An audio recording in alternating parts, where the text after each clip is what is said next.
Welcome to Fibocan's YouTube channel. I am Prabhu KB, CEO of Fibocan. As you are aware, we are into the business of enabling wealth. We enable wealth through training, coaching, mentoring, and through our innovative investment strategies and comprehensive training programs. So, as part of the training programs, we have uploaded our educational modules, module 1 to 16, in both English and Tamil in our company Fibocan's YouTube channel. That's very useful. Module 1 to 4 is ideally suited for anyone who is doing plus 1, plus 2 or HSE, whatever you want to call, or in the age group of 17, any stream, not just commerce, even science stream. 1 to 4, anyone and everyone should watch. Module 5 onwards is ideally suited. Module 5 to 8 is for degree holders.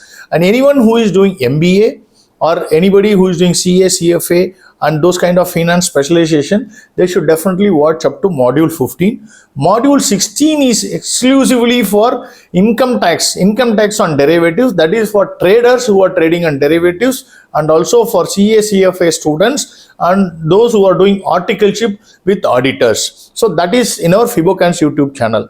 Our daily videos which we put is purely focused on market related. So on Monday to Friday, we put about Indian markets, and over the weekends, either Saturday or Sunday, we put about the global markets. In this video, what we will discuss is, in every video, in the daily videos, we will discuss what happened, why it happened, what will happen, why, when, and how it will happen. Which is why we request everyone to watch our daily videos till the end. Don't stop in between. Encourage your friends and known person to subscribe. Click the bell icon. Thank you. Today is August 14, 2023, Monday, the first trading day for this week. Tomorrow is a holiday.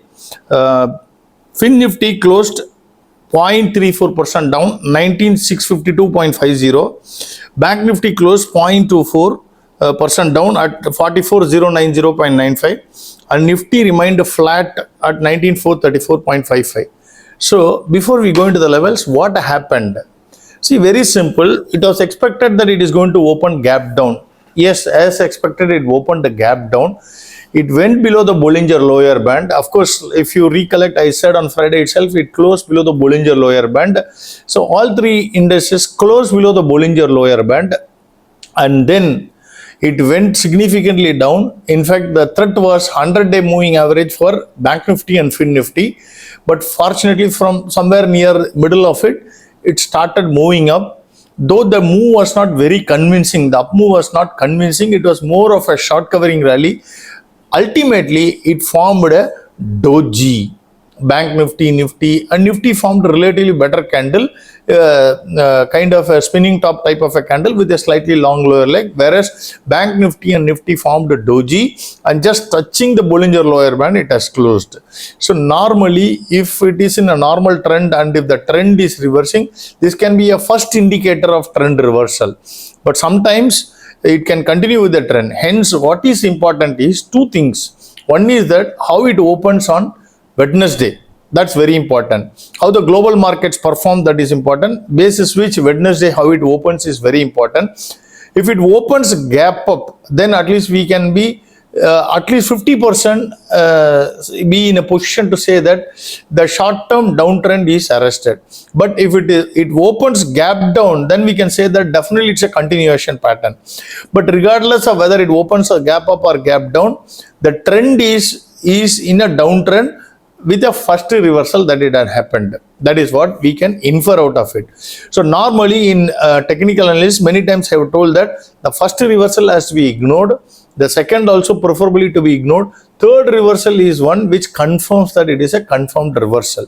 But because it has happened near the key levels, we can say that the 100-day moving average will hold for some more time. One more thing, in the weekly chart, today, after opening gap down, it went near the 20-week exponential moving average and Bollinger middle band in the weekly, which is very powerful. From there, it bounced. So this week, at least, the weekly can act as a support. So probably next week it can form sideways and it can run up to August this way. basis which then it can decide what it want to do on September. Overall structure we can look at it and we'll be in a position to assess. But currently we will not be able to make much of inference out of it, excepting that it has formed definitely a reversal. It is a first reversal, and the weekly exponential moving average and 20 week moving average is there to protect. Hence, short term, the risk reward is not favorable if one were to go short. That with that background, let's go into the details. Axis Bank, on the banks, Indus and Yes Bank fell 1%, SBI fell 2%, ICICI up 1%. So today ICICI was a savior. Otherwise, all other banks like HDFC and everything was sideways, remained flat. On the financials, Bajaj Twins fell 1%, Chola, L&T, LIC Housing, M&M Finance 1% down, Muthoot had a big fall of 5%. Insurance and cards, LIC, ICICI General, ICICI Pru, SBI Cards, SBI Life, everything fell 1%. Oil and telecom, Bharti remained flat, Reliance moved up by 1%, which is why Nifty performed relatively better. And HDFC Bank remained flat, that's why. IT, Birlasoft, Infi, Intel, Intellect, LTIM, Emphasis, Wipro all moved up by 1%. So IT is something which lent a beautiful support to Nifty today. And the consumer goods, DMart fell 1%, Asian Paints 1% up, Titan 2% up, PVR had a fabulous move of 5%. If you recollect, we told 1 month back itself, PVR, the short-term downtrend is going to be over. The automobiles, Eicher Motors and Tata Motors 1% down, Bharat Forge 2% down. On the metals was a bad day today. Hindalco, JSW, Tata Steel, Vedanta down 2%, National Aluminium and Steel down 4%, Jindal Steel down 5%. So we had said very clearly about Vedanta, technically it is looking weak.